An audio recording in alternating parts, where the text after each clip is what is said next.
할렐루야. 한 주간 평안하셨죠? 4월 24일 수요일 저녁 예배에 오신 분들을 예수 그리스도의 이름으로 환영합니다. 다 함께 사도신경으로 신앙 고백합니다. 나는 전능하신 아버지 하나님, 천지의 창조주를 믿습니다. 나는 그의 유일하신 아들, 우리 주 예수 그리스도를 믿습니다. 그는 성령으로 잉태되어 동정녀 마리아에게서 나시고 본디오 빌라도에게 고난을 받아 십자가에 못 박혀 죽으시고 장사된 지 사흘 만에 죽은 자 가운데서 다시 살아나셨으며 하늘에 오르시어 전능하신 아버지 하나님 우편에 앉아 계시다가 거기로부터 살아있는 자와 죽은 자를 심판하러 오십니다. 나는 성령을 믿으며 거룩한 공교회와 성도의 교제와 죄를 용서받는 것과 몸의 부활과 영생을 믿습니다. 아멘. 네, 우리 함께 찬송가 262장 하시겠습니다. 262장. 날 구원하신 예수님. 예전 찬송가는 196장이고요. 196장. 262장 우리 함께 찬양합니다.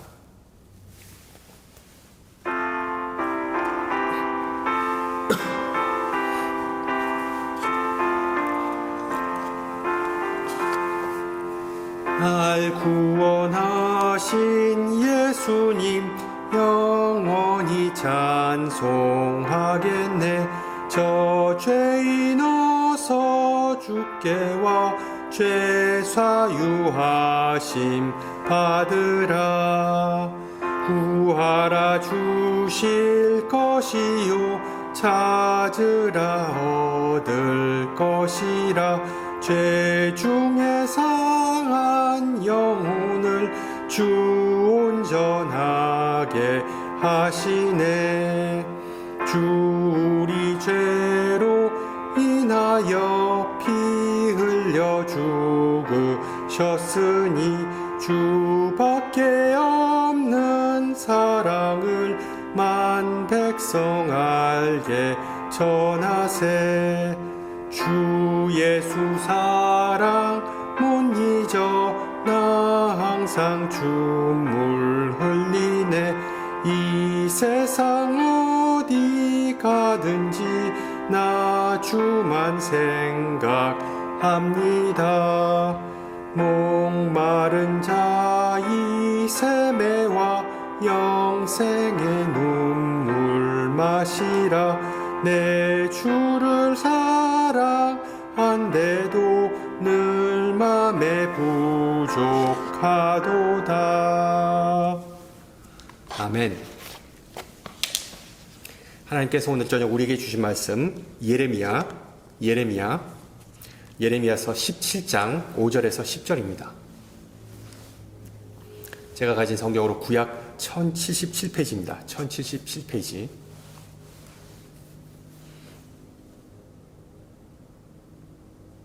예레미야 17장 5절에서 10절 말씀을 받들어 봉독합니다.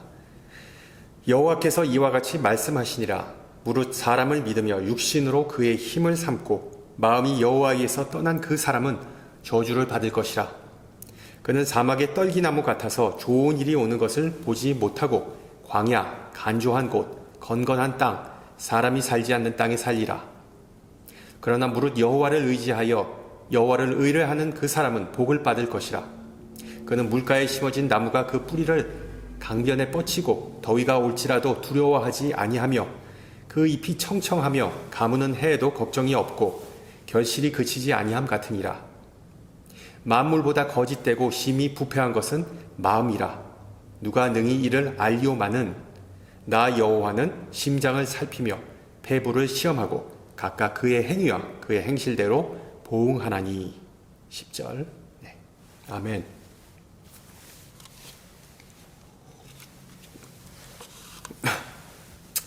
예전에 차를 타고 가다가 고속도로 게시판에 적힌 문구를 보았습니다. 마음을 다하여 심장을 돌보겠습니다. 마음을 다하여 심장을 돌보겠습니다. 알고 봤더니 모 병원 심장외과를 홍보하는 내용이었는데, 알다시피 그 마음과 심장은 영어에서는 같은 단어입니다. 단 하나의 단어입니다. heart. 그 언어 유희, 그 반복되는 언어가 흥미로웠기에 아직까지도 기억에 남는 그런 광고였습니다. 우리의 heart, 심장을 치유하고 돌보는 전문의들이 있다면 우리의 heart, 마음을 치유하고 돌보는 최고의 전문가는 바로 하나님 아니겠습니까? 시편 기자는 하나님을 마음이 상한 자를 고치시며 그들의 상처를 싸매시는 분으로 묘사합니다.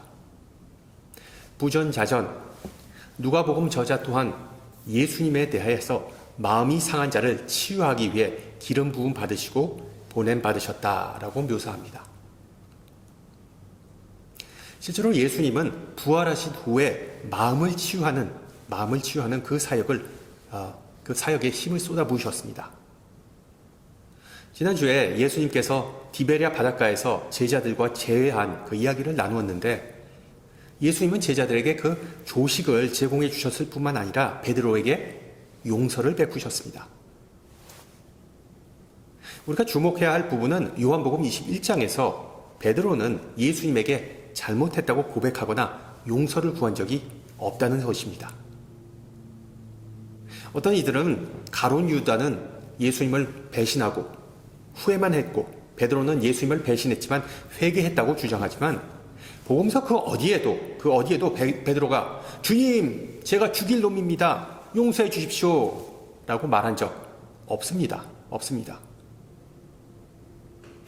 그러나 예수님은 이게 중요합니다. 먼저 베드로를 찾아가서 그에게 사랑과 용서를 베푸셨습니다.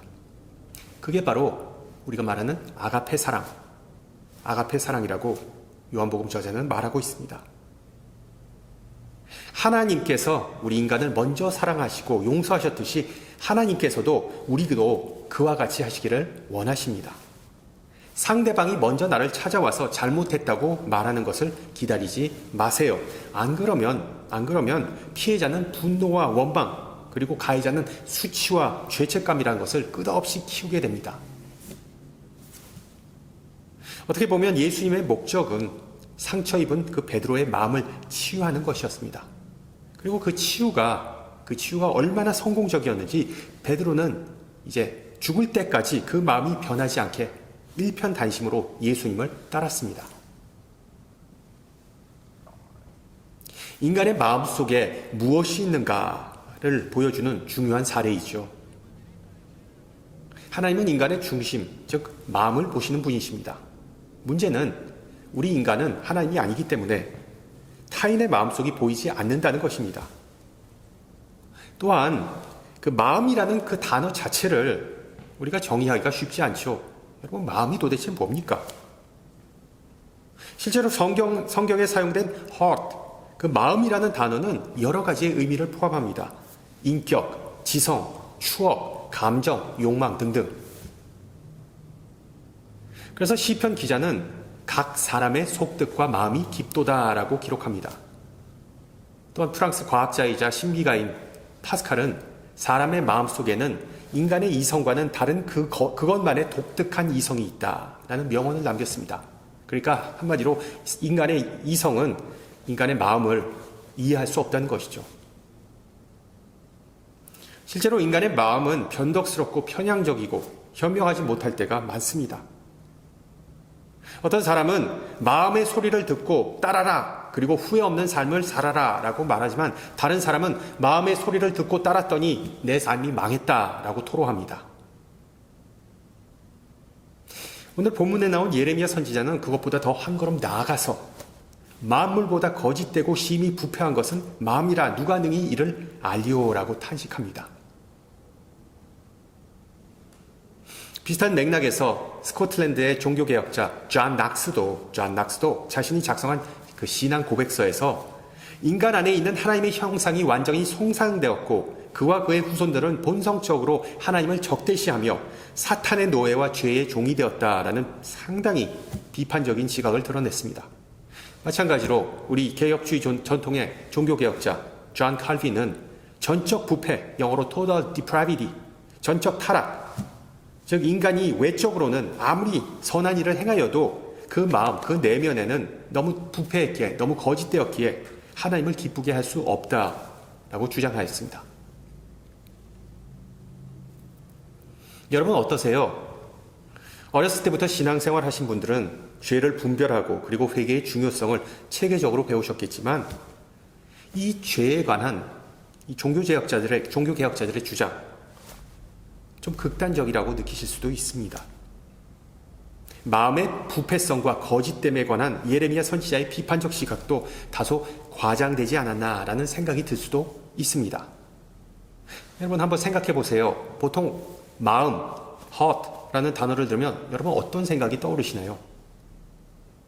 사랑, 자비, 생명, 열정 등등 주로 긍정적인 이미지가 떠오릅니다. 긍정적인 이미지.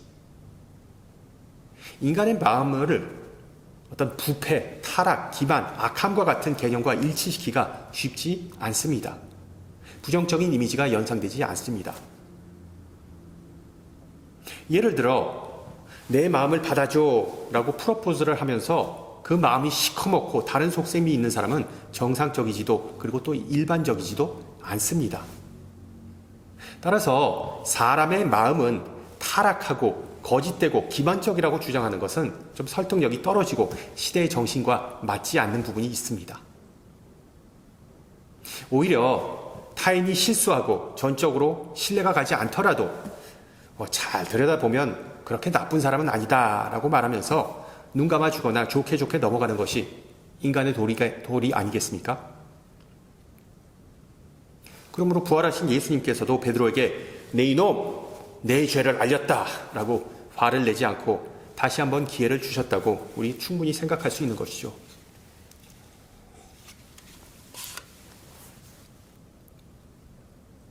인간에 대한 여러분의 이해가 어떠하든 성경과 많은 신경과 그리고 또한 고백서 그리고 수많은 신앙의 위인들은 인간은 자기 자신을 절대로 구원할 수 없고 구원자가 필요하다는 주장을 절대로 굽히지 않았습니다. 우리 기독교 전통과 교리가 인간의 마음에 관하여 왜 그토록 비관적이고 부정적인 견해를 갖는지 알기 위해서 오늘 본문에 나오는 예레미야의 예언을 좀 들여다보고자 합니다. 구약의 예레미야는 그 신약의 바울과 더불어 인간의 내면에 대한 대표적인 비관론자이기 때문입니다. 여러분 우선 예레미야는 어떤 사람이었습니까? 눈물의 선지자로 불리기도 할 만큼 정말 어렵고 힘든 시기에 사역했던 사람이었습니다. 은유적으로 자신의 눈으로 세상이 정말 무너지는 것을 목격했던 사람이었습니다. 세상의 종말을 목격했던 사람이었습니다. 그가 활동했던 배경을 살펴보면 유다 왕국의 선왕이었던 요시아가 죽은 후에 부패한 왕 여호와긴의 악행으로 유다 왕국은 다시 타락의 길로 빠졌습니다. 우상 숭배가 만연하고 지도부와 백성은 패악한 행위를 일삼았습니다. 결과적으로 하나님의 그 심판의 칼날인 바빌론 제국의 위협이 서서히 다가오고 있었습니다. 이와는 반대로 몇몇 사람들은 야훼 하나님에 대한 믿음을 저버리지 않았는데 예레미야는 그들을 물가에 심어져 그 뿌리를 강변에 뻗치는 나무로 비유합니다. 보다시피 시편 1편을 인용한 비유이죠. 실제로 예레미야는 사람을 신뢰하는 자와 여호와를 신뢰하는 자를 구분하면서 대치시키면서 전자는 광야 건조한 곳, 건건한 땅, 사람이 살지 않는 땅에 뿌리를 내린 떨기나무와 같아서 결국 메말라 죽겠지만 후자는 그 영적 뿌리를 물 흐르는 땅 깊은 곳까지 내린 나무와 같이 번창한다라고 말합니다. 분명한 점은 인간의 마음에 대한 예레미야 선지자의 비판하는 태도는 자신의 경험과 그리고 또한 관찰에서 비롯되었다는 것입니다. 무슨 뜻인가 하면 보통 우리 현대인들은 그 심장과 인간의 감정을 연결하지만 구약시대 사람들은 인간의 생각이 심장에서 만들어진다고 생각했습니다. 보통 우린 생각이 뇌에서 만들어진다고 생각하지만 아닙니다. 구약시대 사람들은 인간의 생각, 인간의 정신이 바로 심장에 위치하고 있다고 생각했습니다. 그래서 인간의 감정은 그 심장이 아니라 복부에서, 이 배에서 만들어진다고 믿었습니다. 그래서 담력과 근성을 가리키는 한국말에서는 배짱, 그리고 영어에서는 guts라는 단어가 다 거기에서 유래한 것입니다. 인간의 감정, 그러니까 용기 같은 그런 감정은 다 이 복근에서 우러러 나온다. 따라서 오늘 본문 9절에 부패한 마음, 거짓된 마음의 정확한 의미는 거짓된 정신 아니면 부패한 생각입니다. 다시 말씀드립니다. 예레미야 선지자가 비판하는 내용은 인간의 감정이 아니라, 왜냐하면 예레미야는 인간의 감정이 충분히 오락가락할 수 있다는 것을 알기 때문에 예레미야가 비판하는 것은 인간의 정신 또는 생각입니다. 따라서 예레미야는 우여곡절이 많은 사역을 통해 축적된 어떤 심리학적인 관찰을 토대로 인간의 생각과 정신은 끝없이, 그러니까 여기가 아니라 여기죠. 인간의 생각과 정신은 끝없이 자신을 기만한다고 말하는 것입니다. 그리고 10절에서 예레미야는 하나님은 사람의 모든 생각과 동기와 행위를 심장과 그리고 또한 폐와 같은 몸속 내부를 샅샅이 살펴보시겠다고 기록하죠. 우리 현대인들에게 있어 몸속에 있는 장기를 어떤 이성이나 영혼 그리고 감정과 같은 것과 연결하는 것이 좀 비과학적으로 느껴질 수 있습니다. 그러나 여러분 이렇게 한번 생각해 보세요.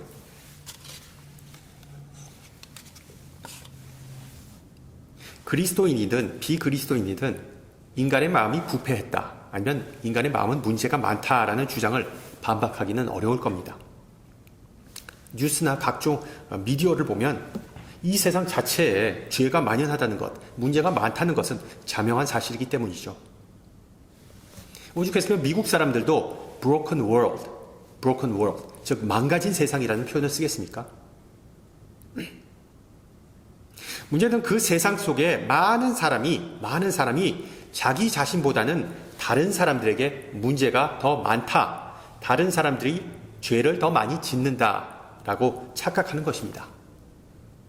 왜? 나는 총기 사고의 범인이 아니기 때문에, 나는 가정폭력에 연루된 적이 없기 때문에, 나는 음주운전을 한 적이 없기 때문에 등등. 아무리 봐도 내가 그들보다는 덜 나쁘다는 인식이 보편적이기 때문입니다.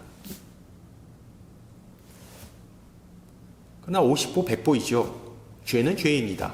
바울이 로마서에서 말했듯이 모든 사람이 죄를 범하였음에 하나님의 영광에 이르지 못하였더니, 그런 비교의식 자체가 자기 기만과 교만을 나타내는 증거입니다. 알다시피 교만은 하나님께서 가장 싫어하시는 죄입니다. 교만.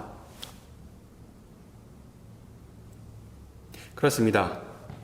저와 여러분 모두 다 교만과 기만이 넘치는 세상 속에서 살고 있습니다. 그걸 우리가 잘 모르고 살아가기 때문에 이 개인주의와 특권의식이 난무하는 사회 속에서 살다 보면 잘 되면 내 탓, 못 되면 남 탓이라는 공식이 머리에 박히게 됩니다.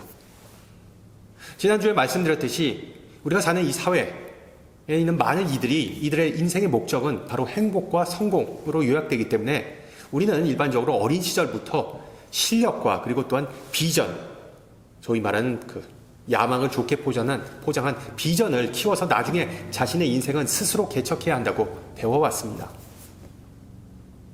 스스로 내가 알아서 하는 거, 그게 뭐가 나쁠까요? 그건 오히려 성숙함의 증거 아닐까요? 예레미야 선지자에게 있어 이런 사고나 태도는 부패한 마음, 즉 자기 기만적인 생각에서 기인합니다. 무슨 의미인가요? 앞서 말씀드렸듯이 자기 힘으로 뭔가를 이룰 수 있다고 믿는 사람은 사막이라는 토양에 뿌리를 내리는 나무와 같아 결국 메말라 죽게 됩니다. 오직 하나님 곁에 거하는 사람은 물가에 뿌리를 내린 나무처럼 살아남을 뿐만 아니라 번영하게 됩니다. 그렇다면 이런 생각이 들 수 있겠죠. 자, 이 세상은 이제 뒤틀리고 어그러졌고 죄에 빠졌기 때문에 신앙인으로서 내가 할 수 있는 일은 하나님과 동행하는 것이다. 내가 죄를 짓지 않고 사는 것, 아니 최대한 죄를 짓지 않고 살기 위해 노력하는 것이 해답이다. 우리 하나님은 죄를 미워하시기 때문에 인간이 죄를 짓지 않아야 한다는 생각, 바람직한 생각 같아 보이죠. 그런데 여기에는 문제가 있습니다. 저명한 기독교 사상가이자 변증가 댈러스 윌라드는 기독교 전체에 스며든 어떤 왜곡된 메시지, 불완전한 복음, incomplete gospel이라는 것이 있다고 주장합니다. 그는 그것을 the gospel of sin management, 즉 죄 관리 복음이라고 불렀습니다. 죄 관리 복음. 이 죄 관리 복음이 무엇인가? 쉽게 말해서 우리의 신앙생활, 즉 제자의 삶, 제자도는 죄를 관리하는 것이라는 그런 생각이 기독교 전체에 만연해 있다는 것입니다.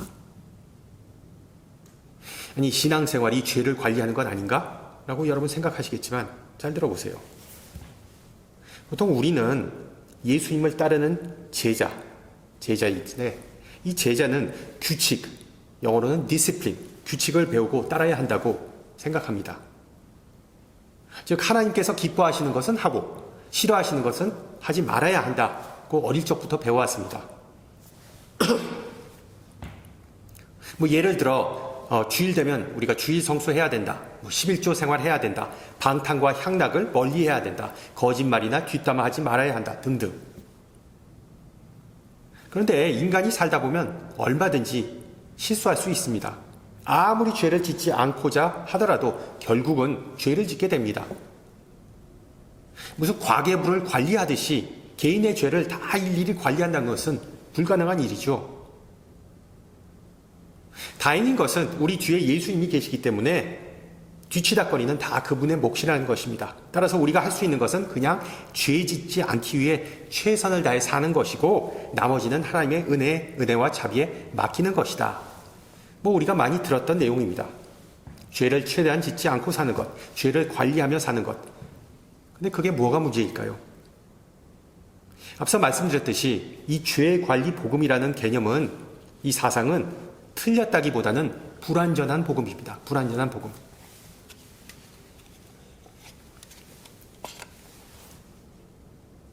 여러분, 신앙생활이 오직 죄를 관리하는 것, 즉 해야 하는 것과 하지 말아야 하는 것에 초점을 맞추다 보면 하나님과의 밀접한 관계는 점점 더 소원해집니다. 그래서 월라드는 이렇게 설명합니다. 신앙이 드리는 예배, 섬김, 봉사, 선교, 심지어 믿음마저 일종의 바코드가 돼버리고 하나님은 그 바코드 스캐너의 역할을 하는 분으로 전락한다. 하나님은 그것들을 스캔하시고 용서라는 영수증을 건네주는 분으로 인식되기 쉽다라고 말합니다. 바꾸어 말하면 인간이 죄를 짓지 않고자 노력하는 것은 비록 그 의도는 좋지만 그 믿음은 점점 더 형식주의적이고 그리고 또한 율법적으로 변할 수밖에 없다는 것입니다. 여러분, 성경을 보세요. 바로 바리새인들이 이 죄 관리 복음의 전형적인 대표자들입니다. 율법을 열심히 지키면서 죄 짓지 않고자 했지만 결과적으로 예수님에게 욕만 먹었죠.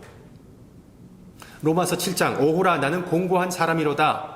과거의 바리새인이었던 바울도 자신이 아무리 죄를 관리해보고 매니지해보고자 노력했음에도 불구하고 시궁창에 빠지는 결과만 나왔다고 한탄합니다. 지금 여러분의 믿음은 어떻습니까? 기억하세요. 참된 제자와 바리새인의 차이는 정말 한 끗 차이입니다. 한 끗 차이. 20세기에 들어 사람들은 이 죄의 문제를 해결하기 위해 교회가 아닌 다른 곳에서 실마리를 찾고자 했습니다. 그 대표적인 사례가 바로 공산주의였습니다. 공산주의. 공산주의자들은 이 세상은 너무 썩었다. 고로 기존의 체계를 다 해체해버리고 새로운 질서를 세워 부가 공평하게 분배돼야 한다고 주장했죠. 그리고 그 다음에는 악명 높은 나치즘이 등장했습니다. 이 나치주의자들은 세상에 존재하는 악이 유대인들이나 장애인이나 정신병자들과 같은 그러니까 하급 종자 때문이고 대량 학살을 통해 그들을 다 제거해버리면 결국 나중에는 우월한 종자만 남게 되므로 죄가 없는 순수한 세상이 된다고 주장했습니다. 마지막으로 다윈의 생물 진화론을 토대로 발전한 사회 다윈주의라는 것이 있었습니다. 사회 다윈주의. 이게 뭔가 하면 이 사람들은 더 나은 세상을 만들기 위해서는 지구상에 있는 다양한 인간들이 무한 경쟁과 투쟁을 벌여야 한다고 주장했습니다. 나중에 살아남는 종족이 최고의 종족, 가장 강한 종족이라고 믿었기 때문이죠. 여러분, 이 모든 이데올로기는 공통적으로 인간 사회에 만연한 악의 문제, 죄의 문제를 나름대로 해결하고자 했던 인간 노력의 일환이었습니다. 기존의 종교를 대체하고자 하면서 종교가 못한 것을 우리는 할 수 있다. 하나님의 자비가 인류를 구원할 수 있다고 믿지 말고 우리 스스로 이것을 해결해보자. 우리 자신이 죄를 관리할 수 있다라는 주장을 펼쳤습니다. 그러나 인간이 죄를 제어할 수 있다고 믿었던 이 모든 사상과 또한 거짓 복음들은 결국 더 큰 죄악, 상상할 수조차 없었던 큰 죄악을 초래했죠. 아이러니하게도 이런 사악한 이데올로기 지지자들의 원래 의도는 죄가 없는, 적어도 죄가 덜 존재하는 새롭고 의로운 세상을 만드는 것이었습니다.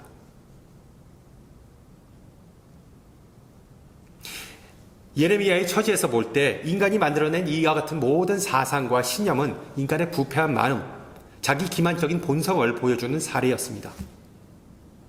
우리가 아무리 열심히 노력하더라도 인간 스스로 거룩한 사람이 될 수 없는 법입니다. 세상에는 오직 거룩한 분이 한 분밖에 안 계시기 때문이죠. 하나님의 그 거룩함을 우리 인간이 조금이나마 혜택을 받고자 한다면 하나님 곁에 나아가 그 생명수에 뿌리를 내리는 것입니다. 문제는 앞서 말씀드렸듯이 인간은 타락하고 부패한 존재이고 하나님은 죄를 미워하시기 때문에 하나님과 우리 사이에는 도저히 메꿀 수 없는 갭이 존재합니다. 우리가 하나님 앞에 또는 하나님 곁으로 나갈 수 없다는 것입니다. 예레미야는 이 절망적인 현실을 너무 잘 알기 때문에 앞선 8장에서 예레미야 8장에서 이렇게 반문합니다. 길르앗에는 유향이 있지 아니한가? 그곳에는 의사가 있지 아니한가? 길르앗의 유향은 팔레스타인 동부에 있는 길르앗 산맥 지방에서 자라는 소나무에서 나온 송진입니다. 송진으로 한 그 약입니다. 그 당시 사람들은 그 독특한 향내 나는 송진을 그 온갖 질병에 좋다고 믿으면서 그 질병을 치유하기 위해 사용했습니다. 뭐 대충 우리가 알고 있는 그 호랑이약과 비슷한 것이었습니다. 따라서 예레미야의 요점은 이겁니다. 유다 백성의 육체적 상처를 치유할 수 있는 유향과 의사가 길르앗 지방에는 있지만 유다 백성의 영적인 상처, 즉 죄를 해결할 수 있는 약이나 의사는 자기가 보기에 전혀 없다는 것이죠. 보다시피 예레미야에 있어 죄는 인간 스스로 제어하고 관리할 수 있는 어떤 태도나 행동이 아니었습니다. 죄는 일종의 질병이었습니다. 보통 예레미야는 백성의 죄를 신랄하게 지적하고 비판하였지만 오늘 본문에서만큼은 죄를 일종의 바꿀 수 없는 현실, 스스로 나아질 수 없는 질병으로 묘사하고 있습니다. 즉 외부의 개입 없이는 도저히 벗어날 수 없는 악순환이 바로 죄라는 것입니다. 알다시피 이 절망적인 상황은 수백 년 후에 예수님이 오시고 난 후에 다 해결됐습니다. 건강한 자에게는 의원이 쓸데없고 병든 자에게만 쓸데있느니라. 그렇습니다. 예레미야가 간절히 기다렸던 길르앗의 유향, 의원은 다름 아닌 예수님이었습니다. 정확히 말하면 예수님께서 십자가에서 흘리신 그 피, 그 보혈이 바로 길르앗의 유향이었습니다. 갈보리 언덕에서 예수님은 죄를 씻으셨습니다.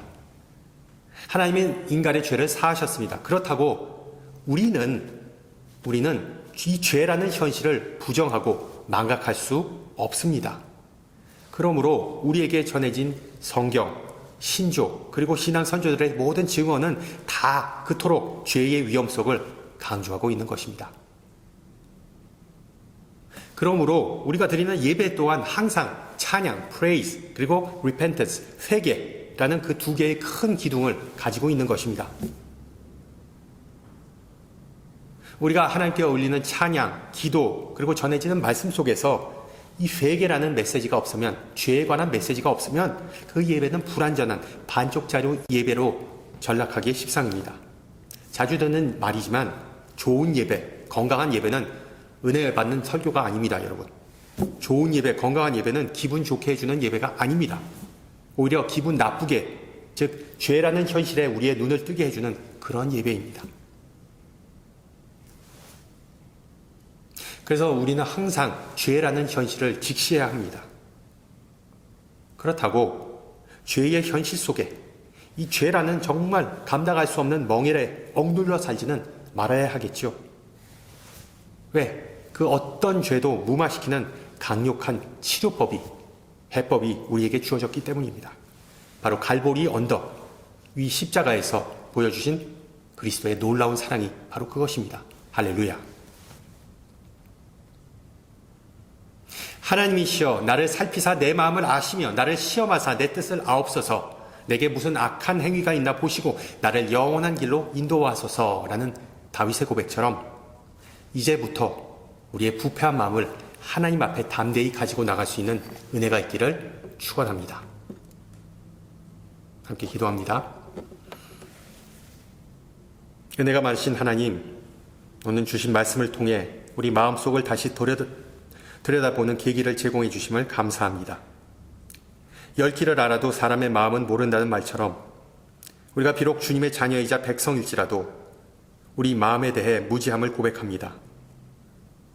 때로는 우리 자신을 기만하고 악한 생각과 행동을 하게 만드는 그 마음을 다스리고자 하는 것이 얼마나 부지없는 것인지 배웠습니다. 다행히 그런 마음을 가진 우리 곁에 주님이 계시다는 것 또한 배웠습니다.